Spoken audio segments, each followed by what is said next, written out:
Jean-Francis Richeux, bienvenue dans le 11-12. Bonjour. Vous êtes vice-président de Cœur Émeraude, délégué à la communication, au littoral, patrimoine et tourisme. Et on va parler maintenant du parc naturel régional, le PNR, Vallée de la Rance, Côte d'Émeraude. Alors pour les personnes qui n'auraient pas encore entendu parler de ce projet, qui est plus qu'un projet maintenant, on va le voir, qu'est-ce que vous diriez pour le définir, dans l'esprit en tous les cas? Alors l'esprit, c'est un territoire fragile, un territoire de développement, un territoire où on va mettre en place une vraie solidarité, un vrai partage, et sur laquelle les gens doivent être justement complètement partie prenante, qu'ils soient élus, qu'ils soient citoyens, entreprises. C'est un lieu de partage. Voilà l'esprit. Ça sera le 59e parc naturel régional en France. On va donner quelques chiffres. 74 communes, Jean-Francis Richeux, 4 intercommunalités, donc sur le 35 et le 22. Voilà. 140 000 habitants, ça fait 100 000 hectares. Ça donne un peu le tournis quand on y pense comme ça, non? Oui et non, puisque c'est notre territoire en fait. On le gère depuis tellement de siècles. C'est justement, on veut le protéger. Vous insistez, Jean-Francis Richeux, sur la dimension élu local. Expliquez-nous pourquoi vous y tenez à cela. C'est un projet d'élu local. Je rappelle que l'organisateur est la région Bretagne, mais c'est une émanation du territoire, du terrain. Ce sont les conseils municipaux, les maires qui prennent la décision de rentrer dans cette démarche, soutenue par les intercommunalités, soutenue par la région et les départements, mais c'est un sujet d'élu communal, plutôt d'élu rural, avec un souci de préservation du patrimoine naturel et bâti et des moyens complémentaires, une ingénierie à son service. Alors, Cœur Émeraude, pour les non-initiés, c'est ce qui est mis en place comme structure pour la préfiguration du PNR. Alors, Cœur Émeraude a été initié il y a maintenant plus de 20 ans. 30 ans, je dirais même, 30 ans. C'était à l'époque où on avait un gros problème de qualité d'eau sur la vallée de la Rance. Et il a fallu monter une structure qui permette aux élus de pouvoir obtenir des aides Europe, qui a engagé la ville de Saint-Malo, mais aussi toutes les communes des bords de Rance, dans la réhabilitation de leur station d'épuration. Une fois que le travail a été fait, Cœur Émeraude a persisté et on a travaillé sur les bassins versants, les rivières, le paysagement, sur l'accompagnement des communes dans différents projets. On était déjà en préfiguration du parc. Et ça, c'est notre chance par rapport à d'autres territoires qui partent d'une feuille blanche. Nous, on a déjà 30 ans d'existence, 30 ans au niveau des communes et un vrai travail sur le territoire et les élus pour leur patrimoine, pour leurs questions. La question de tous les jours, le bien-être, le bien-vivre. Sur l'accompagnement du monde agricole, sur le Datura par exemple, mais aussi sur la mise en avant de leurs produits. Donc tout ça, circuit court ou autre. Tout ça, c'est déjà dans le prémisse du parc naturel régional. Alors 2023, Jean-Francis Richeux, est une phase importante, puisque c'est historique. C'est le vote des collectivités. C'est ça, c'est le vote de l'ensemble des collectivités. Donc depuis le 1er juin, donc les communes doivent prendre la décision jusqu'au 30 septembre. De dire est-ce qu'ils veulent faire partie du parc ou non. La première commune des 74, c'est Saint-Père-Marc-en-Poulet. Dont vous êtes maire. Dont je suis maire. Rappelle. Et c'est une vraie volonté. Et puis, je tiens à rappeler que c'était un vote unanime et applaudi à la fin. On était très heureux parce que c'est un moment historique qu'on a mis en place. C'est un rendez-vous à ne pas manquer. Et donc, les communes aujourd'hui, elles sont interrogées. Alors, ce qu'on peut dire, c'est que ça marche bien. On est à 35 communes aujourd'hui qui ont apporté des avis favorables, et souvent à l'unanimité, ou des fois une ou deux abstentions. Mais voilà, l'engagement est fort, et souvent à la fin des conseils, c'est les applaudissements qui montrent que l'engagement est puissant, quoi. Et 35 sur 74 ? C'est ça. C'est-à-dire que, regardez, en un mois, on en a fait déjà la moitié. Et on pense pour fin juillet arriver à 40. Vous êtes optimiste, Jean-François Richeux ? Oui. Voilà, vous y croyez ? Là, aujourd'hui, le parc, il est enraciné, les gens l'attendent. Les citoyens ne sont pas encore très au fait du sujet. C'est la question que j'allais vous poser. Il y a des questions ? Bien sûr, mais je crois que c'est le rôle des élus locaux et des ambassadeurs. Mais les élus locaux ont vraiment une mission de pouvoir faire partager ce beau projet, parce que c'est d'abord pour les citoyens. Les élus sont là comme représentants des citoyens. Et notre travail, ça va être que les gens comprennent à quoi ça sert, quelle est l'utilité de ce bel outil qui a fait ses preuves sur la France. C'est une idée du général de Gaulle dans les années 60. Et aujourd'hui, ce que je peux dire, sur les 58 parcs qui existent, il n'y a pas une commune qui s'est retirée en 60 ans. Donc ça montre tout l'intérêt. C'est une manne financière intéressante pour les communes. C'est un label. Sur le plan touristique. Voilà. Alors sur le plan touristique, les gens ici, ils ont peur de tourisme de masse, alors que c'est une régulation du tourisme. Ouais. On va travailler sur un autre tourisme. Précisément, parce qu'on ne fait pas n'importe quoi dans un PNR. On essaie de... Alors, c'est une démarche volontaire. D'accord. Oui. Un parc est là pour aider une commune qui a une idée pour monter son projet, aussi bien sur le domaine technique que financier. L'objet, c'est d'aller chercher des sous. Et il y a de l'argent qu'on peut apporter sur le territoire. On peut mobiliser des leviers.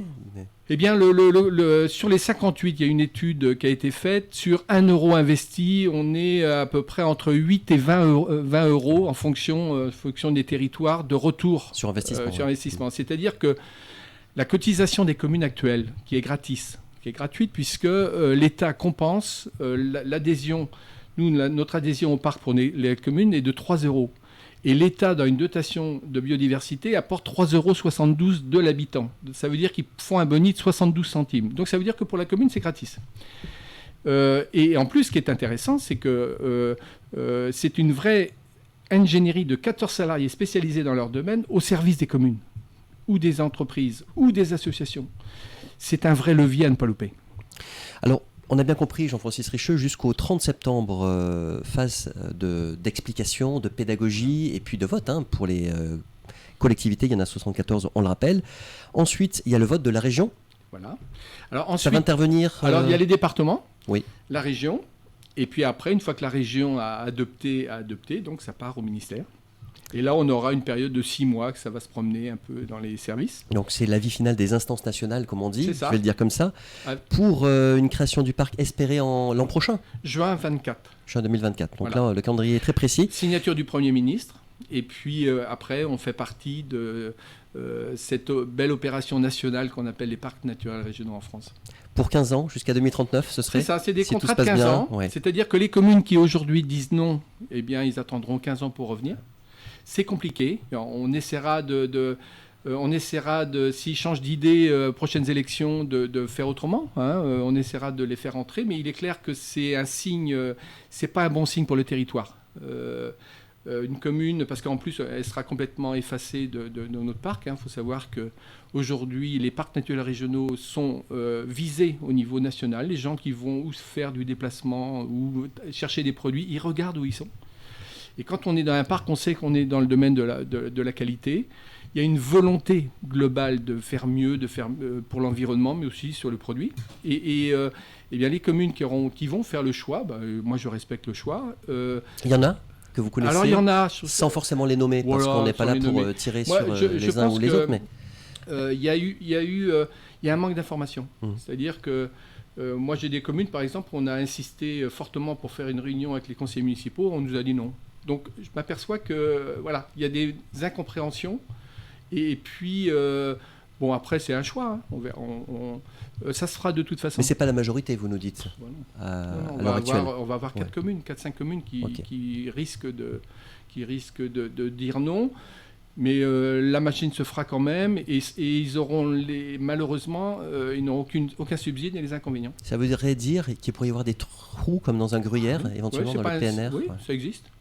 Mais généralement ça se comble aux élections suivantes. On va parler, Jean-Francis Richeux, des ambassadeurs. Je crois qu'ils sont plus de 700. Peut-être rappeler ce que sont les ambassadeurs du PNR. Alors les ambassadeurs ont une mission importante et surtout aujourd'hui quand les communes doivent prendre une décision, ils ont un kit.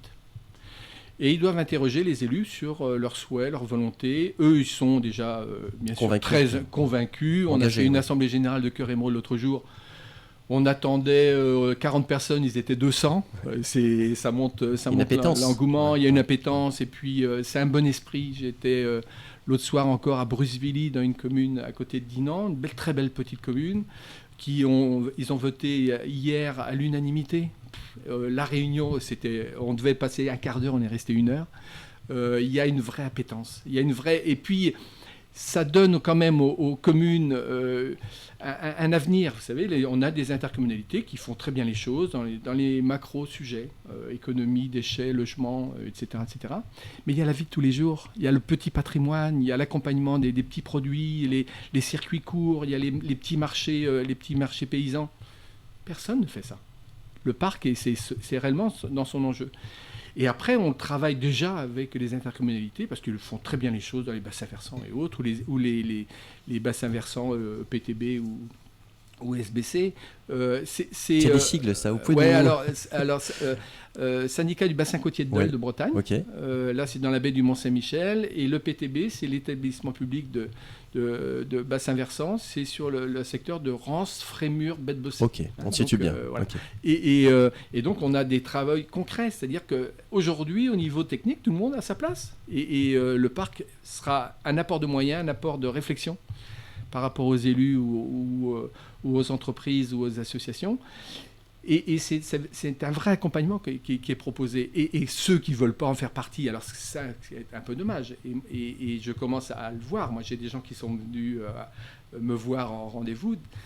Ils m'ont dit, et si notre commune ne vote pas pour le parc, eh ben, j'ai dit, on ne pourra rien faire pour vous. C'est-à-dire qu'il faudra voir le maire et il n'y aura pas les financements non plus au bout. Oui. D'accord, donc on mesure les enjeux. Alors, j'aimerais y revenir, Jean-Francis Richaud, dans les minutes qui nous restent.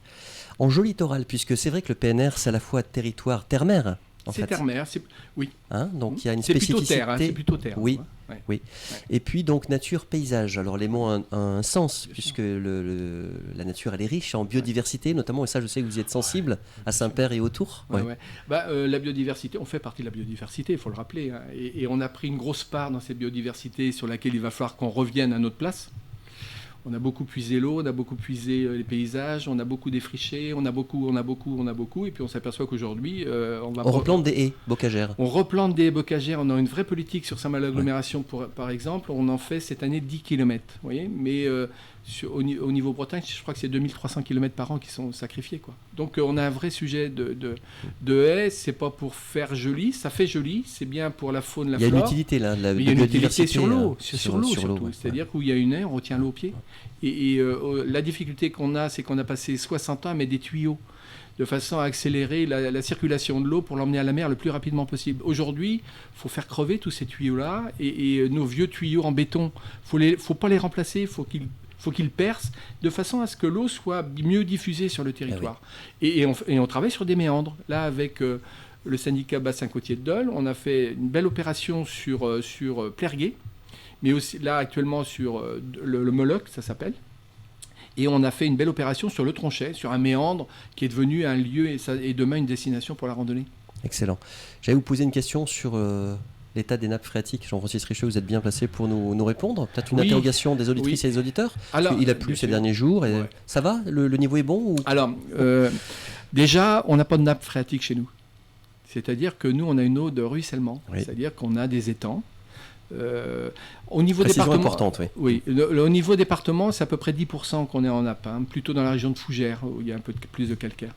Nous, donc au niveau de nos retenues, on puise, c'est-à-dire qu'il n'y a plus d'eau à reverser, on n'a plus d'eau à rentrer, on a des ruisseaux et des petites rivières qui commencent à s'appauvrir, il n'y a plus d'eau à passer, donc ça veut dire qu'on est dans la réserve. Et là, cette année, on a eu des pluies. L'eau qui est tombée les derniers jours, malheureusement, elle part directement à la mer.